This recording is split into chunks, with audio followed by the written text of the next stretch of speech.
Chapter 7. Everything came crashing down. There's a moment when you know the life you built is about to fall apart. And still, you try to hold it up with your bare hands. You tape the cracks. You silence your truth. You pretend just a little longer, hoping no one notices how fragile it all really is. But eventually, everything that's been buried finds its way to the surface. And when it does, it demands to be dealt with. The day everything came crashing down wasn't loud. It wasn't dramatic or chaotic. It was quiet. Still. Like the kind of silence you hear before a storm breaks wide open. My husband looked at me with a knowing I couldn't deny. He didn't need me to confess. My distance had already said enough. I don't remember the exact words. What I do remember is the weight of disappointment in his eyes. Not rage, not insults, just grief. And somehow that hurt more than if he had yelled. Because in that moment, I saw the man who had tried. The man who had believed in us long after I stopped believing in myself. The man who had held on even when I was slipping away. And I had broken his heart. There's no undoing that kind of pain. No quick fix, no right words. Just the slow, unbearable realization that the foundation has cracked beyond repair. And you were the one who struck the first blow. We tried for a while. We told ourselves we'd work through it. For the kids. For the memories. For the vows. But love can't survive where truth is buried. And we had stopped being honest with each other long before the betrayal. We had been living parallel lives, emotionally distant, spiritually dry, pretending to be something we weren't. Whole. The house we lived in started to feel like a prison. Not because of him, but because of what I couldn't fix. I had built my identity around being a wife, a mother, a woman of faith, but the weight of that performance had become unbearable.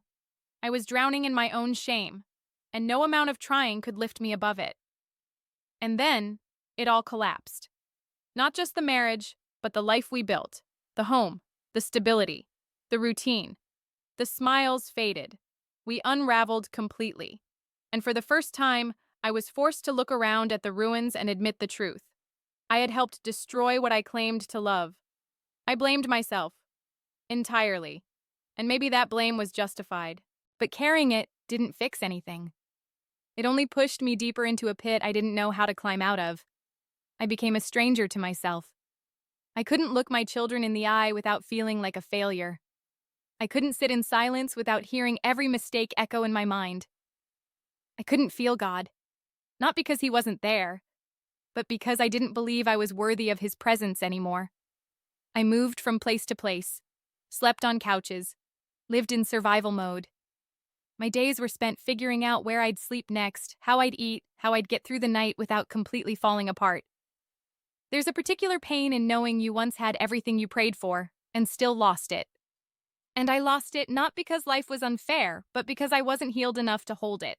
That truth sat with me everywhere I went. Watching another woman raise my children felt like punishment. Hearing my kids call someone else mama, while I tried to rebuild my life from nothing, tore at the very core of me. I smiled when they visited. I tried to stay upbeat. But inside, I was grieving. Not just the family I lost, but the version of me that never fully became who she was meant to be. And yet, through it all, my ex-husband remained kind. That's the part that still humbles me. He didn't shame me. He didn't slander me. He didn't make my fall harder. He showed me grace I didn't believe I deserved. And in doing so, he exposed how deeply I had lost sight of my own worth. I used to think God was punishing me, that he had stripped everything because I had failed. But now I see it differently. Sometimes God lets things fall apart not to destroy us, but to rebuild us from the pieces we kept hiding. My house fell. My marriage fell. My image fell. But in the rubble, I found something I hadn't had in a long time. The chance to tell the truth. The truth about my pain. The truth about my choices. The truth about who I had become. And though I didn't know it then, that truth would become the first stone in the foundation I'd eventually rebuild. One not made of performance, but of healing. And it started right there, in the wreckage.